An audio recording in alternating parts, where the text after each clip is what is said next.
जिसे हम लोग मातृभाषा को भारतीय भाषा कहते हैं और भारतीय भाषा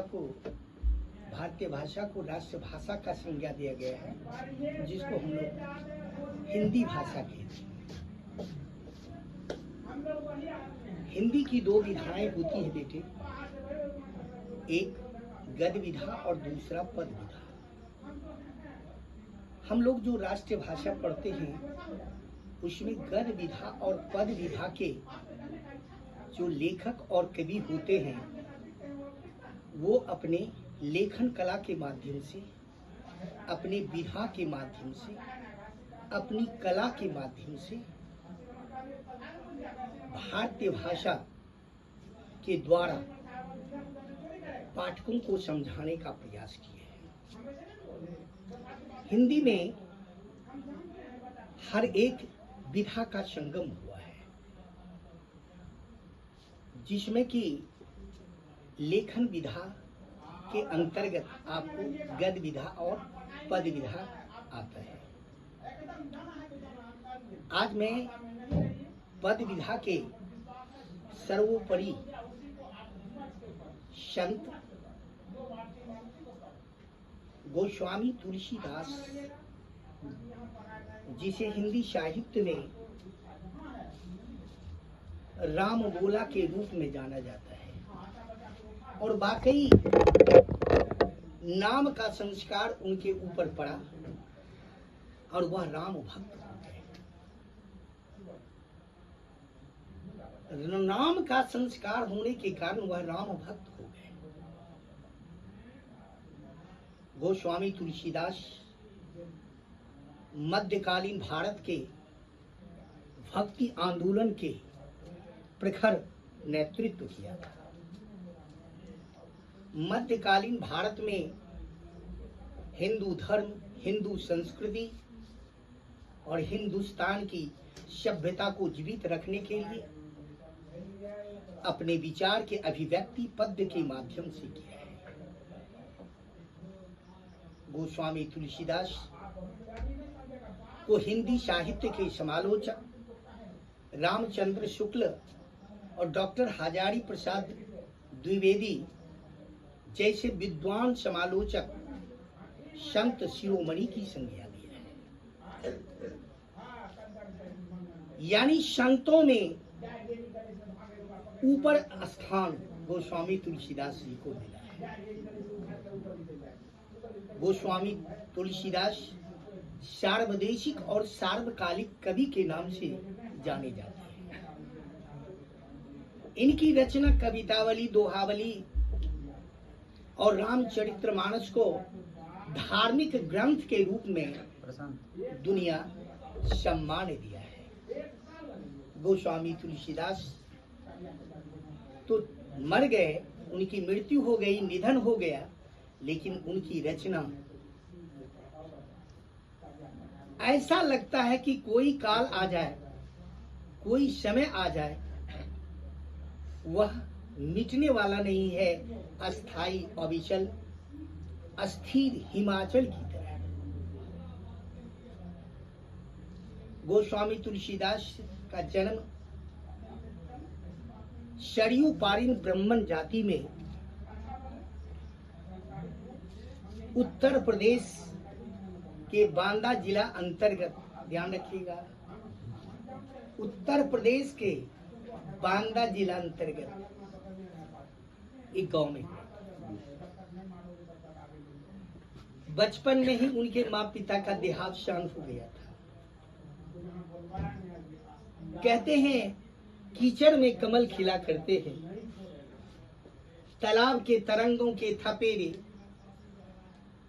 और जल के अंदर की घूटन महसूस करते हुए जिस तरह कमल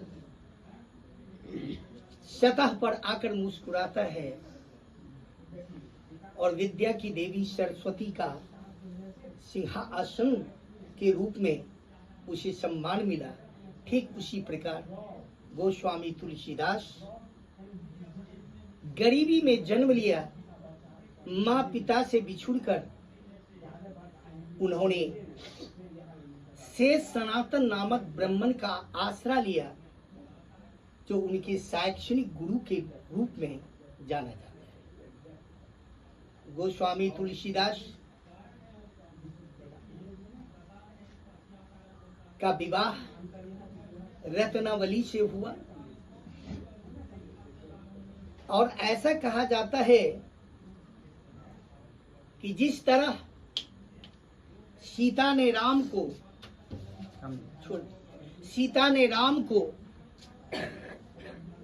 भगवान का सम्मान दिया, भगवान का सम्मान दिलाने में सीता का अहम भूमिका मानी जाती है। सीता का अपहरण नहीं होते तो संतों को सुख, संतों को शांति, संतों को सुरक्षा देने के लिए श्री राम के द्वारा रावण का वध नहीं होता। रावण का अत्याचार अति हो गया था तो सीता शक्ति बनकर राम के साथ हो लिए और राम ने अत्याचारी रावणी प्रवृत्ति का अंत कर दिया।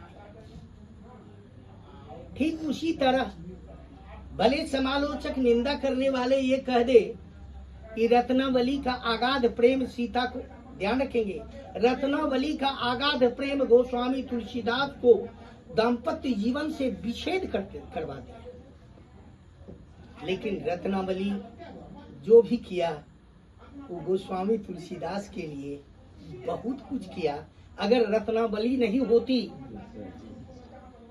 तो आज गोस्वामी तुलसीदास संत शिरोमणि नहीं कहलाते, सार्वदेशिक और सार्वकालिक नहीं कहलाते।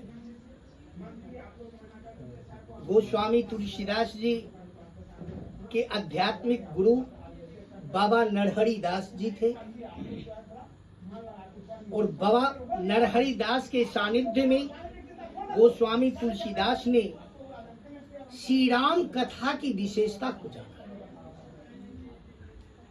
श्री राम के गुणों को समझा, श्री राम की महत्ता को समझा और वह राम भक्त।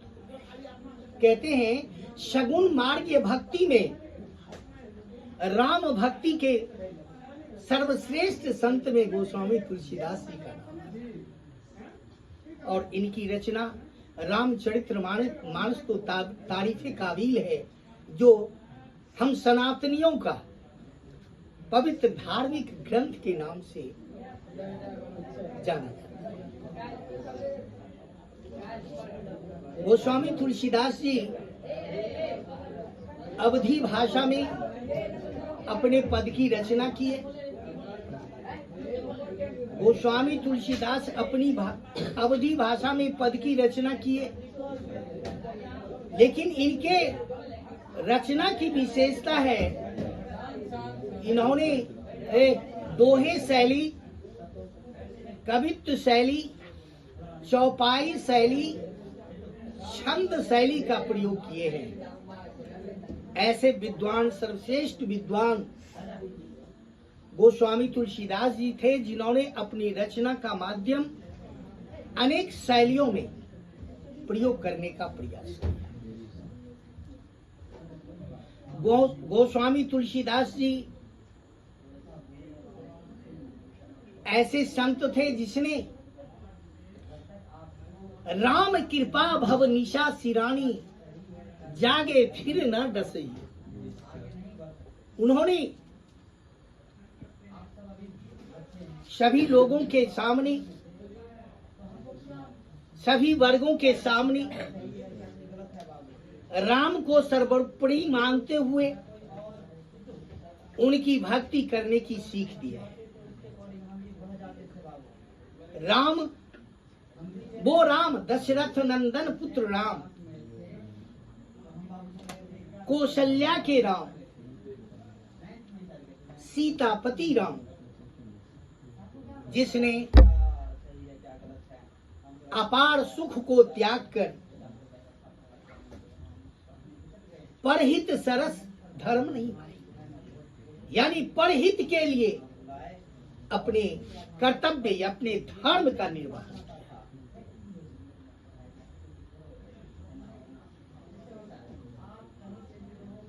अयोध्याकांड से लेकर उत्तरकांड तक रामचरितमानस में मुख्य पात्र के रूप में श्री राम को स्थापित किया गया और हर पात्र के चारित्रिक विशेषताओं का रामचरितमानस में अवलोकन किया गया है।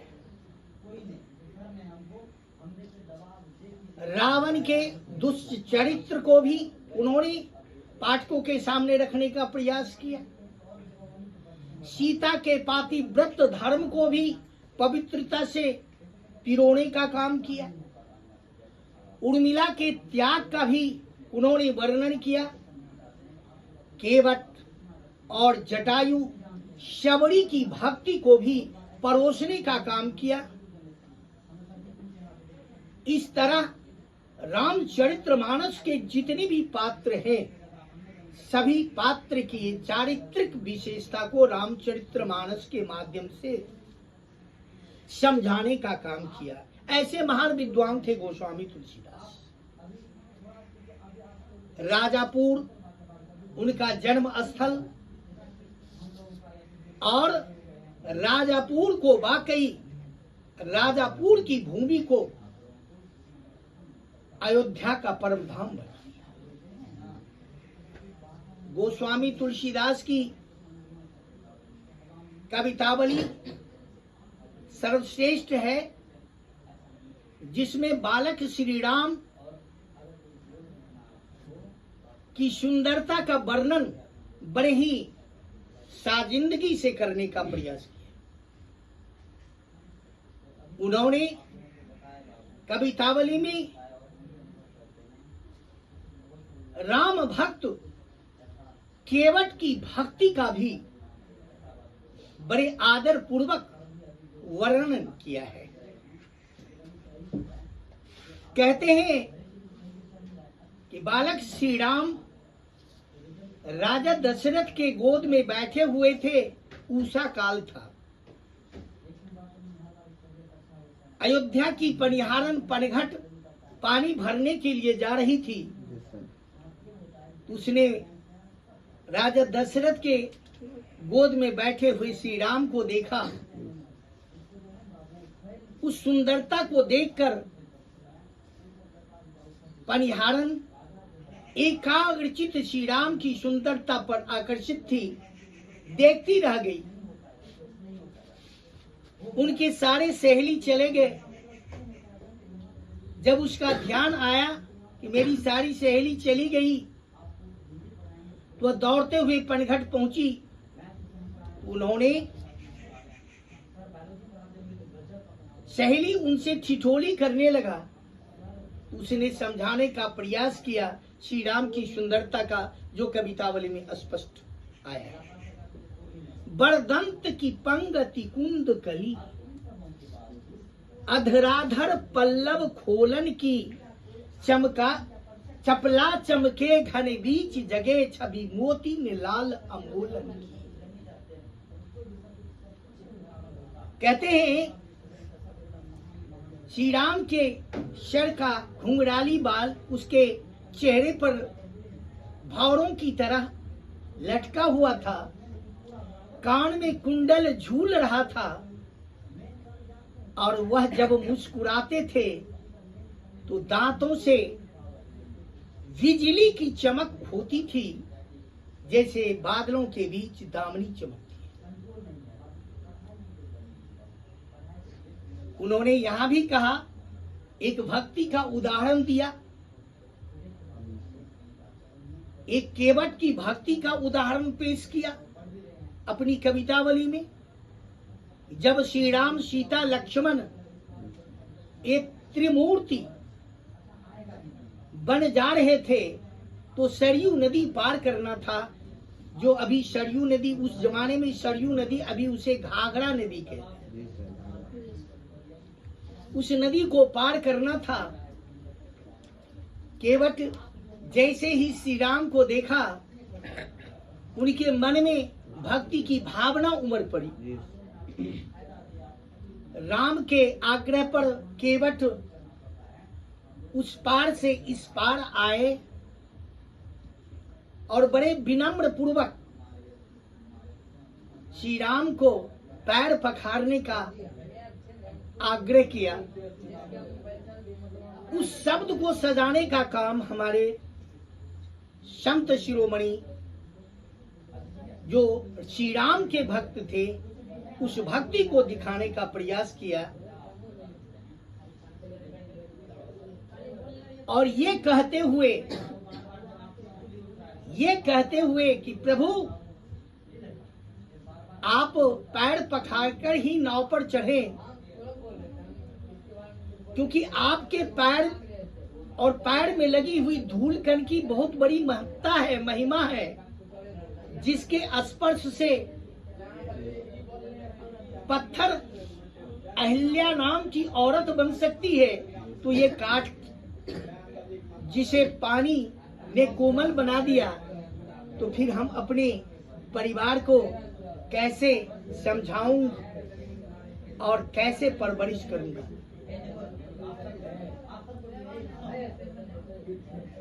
और इस पंक्ति को दिखाया है, अगर पैर नहीं पखारेंगे तो मैं नाव पर नहीं चढ़ाऊंगा।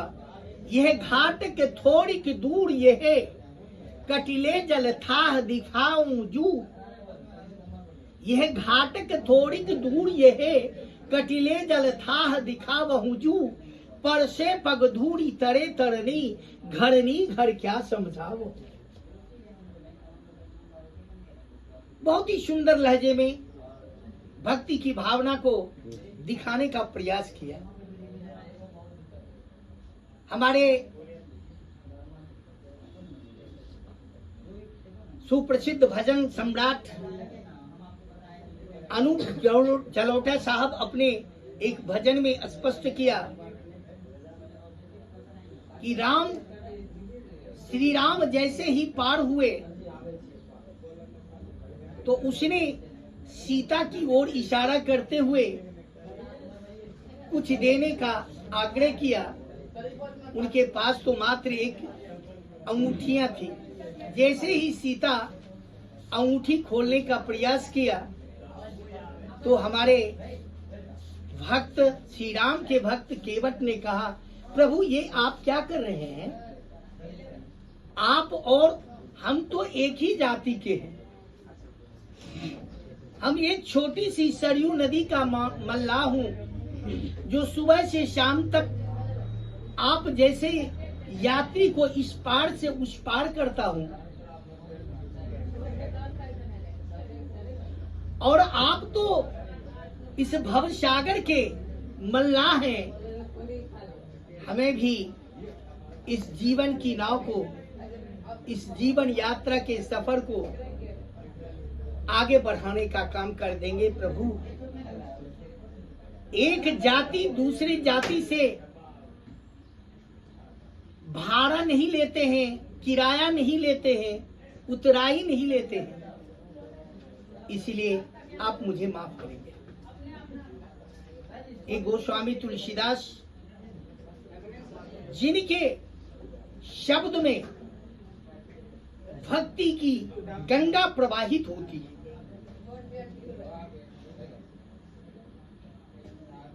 बहुजन हिताय बहुजन सुखाय की भावनाएं हैं उनके पद में। पद की सुंदरता जो है वात्सल्य रस से शुरू होता है, वात्सल्य रस से शुरू होता है और वीर रस में वो अंत हो जाता है। बेटे, बड़े ही सुंदर उनकी फेमस भक्तों का प्रिय ग्रंथ के रूप में विनय पत्रिका का नाम आता है, जिसमें उन्होंने स्पष्ट शब्द में ये कहा, राम कृपा भव निशा सिरानी जागे फिर न डसे। जिस पर राम की कृपा हो जाए, बाधाओं का अंधकार क्यों न हो जाए, उस राम के भक्त को कोई कुछ बिगाड़ नहीं सकता है। ऐसा कह करके उन्होंने राम भक्ति में लीन तमाम सनातनी को राम के प्रति भक्ति भावना भरने का प्रयास किया। और भारत की धरती ऐसे महामहिम कवि का ऋणी है जिसने मानवतावाद, एकात्म मानववाद को जोड़ने का काम किया, संजोड़ने का काम किया। जिस समय गोस्वामी तुलसीदास जी का जन्म हुआ था, जिस समय गोस्वामी तुलसीदास जी का उद्भव हुआ था, उस समय हमारे हिंदुस्तान में इस्लाम धर्म का पराभव था, अकबर का शासन था। और अकबर भी सनातन धर्म से प्रभावित होकर एक नया धर्म चलाया जिसे दीन ए इलाही धर्म कहते हैं। अकबर के संबंध में कहा जाता है कि अकबर ने सनातन धर्म को भी स्वीकार किया। धोती, जनेऊ, गमछा और पगड़ी पहनकर मंदिर में पूजा करने के लिए जाते थे तो फैज और टोपी पहनकर मस्जिद में नमाज पढ़ने के लिए गोस्वामी तुलसीदास के पद का असर मुगल शासक अकबर पर भी पड़ा था और वह कट्टरपंथी विचारधारा को छोड़कर समन्वय स्थापित करने के लिए, सामंजस्य स्थापित करने के लिए एक नया धर्म चलाया था। बेटे, गोस्वामी तुलसीदास ऐसे महान संत थे। गोस्वामी तुलसीदास के ही काल में मुगल बादशाह अकबर के दरबारी कवि के रूप में अब्दुल रहीम खान ये खाना का भी नाम आता, यानी रहीम कवि और गोस्वामी तुलसीदास दोनों ही समकालीन थे। रहीम बहुत बड़े दानी थे। कहते एक वह भी सूफी संत थे, सूफी विचारधारा के मानने वाले थे और प्रत्येक दिन वह गरीबों के बीच दान किया करते थे। गोस्वामी तुलसीदास जी ने एक विधवा ब्राह्मणी को बेटी की शादी हेतु रहीम को ये आग्रह किया कि आप इन्हें विवाह हेतु कुछ धन दें और उसने गोस्वामी तुलसीदास जी के आग्रह को स्वीकार करते हुए धन दान किया। गोस्वामी तुलसीदास सरल स्वभाव के थे। प्राय संत तो ऐसे ही होते हैं। गोस्वामी तुलसीदास के संबंध में गोस्वामी तुलसीदास ने संत के संबंध में संत की परिभाषा बताया। तुलसी संत सुअब तरु फूल फल ही पर हेत, जितते वे पाहन हने उतते वे फल दे। तुलसीदास जी ने संत का परिचय दिया है, संत का डिफिनेशन दिया। उन्होंने कहा कि संत का स्वभाव, संत का चरित्र फलदार वृक्ष के समान होता है जो अपनी छाया में धूप से परेशान यात्री को शांति प्रदान करते हैं। संत का स्वभाव उस फलदार वृक्ष के समान है जो पापस के ठोस बूंदों के प्रहार को सहते हुए कड़ाके की चिलचिलाती धूप के तपन को सहते हुए और शरद की शीतल ठंडक का अनुभव करते हुए फूल और फल प्रदान करता है, जो स्वयं उपभोग नहीं कर औरों को चखने का काम करता है। बेटे, औरों को खिलाने का काम करता है, औरों को शांति और संतुष्टि दिलाने का काम करता है। संत के इसी स्वभाव को दर्शाने का काम किया। इसलिए तो गोस्वामी तुलसीदास जी को संत शिरोमणि का सम्मान दिया।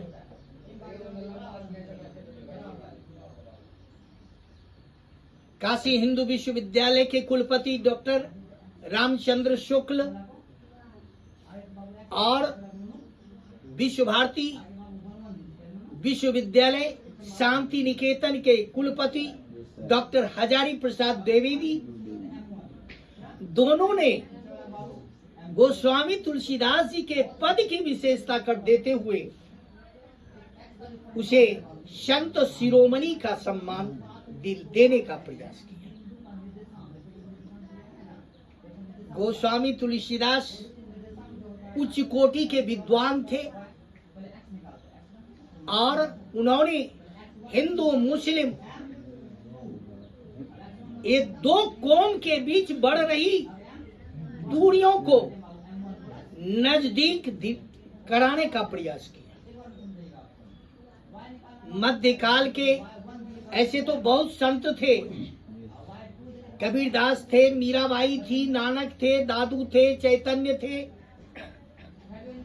सूरदास जी थे,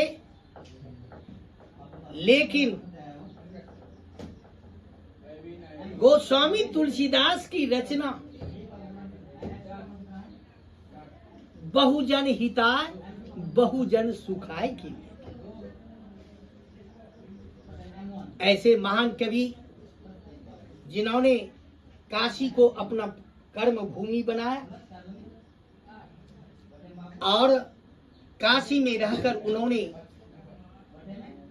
अपने इस पवित्र शरीर को त्याग दिया, लेकिन हिंदी साहित्य को जो उसने कुछ दिया वह उस कोहिनूर हीरा के समान है।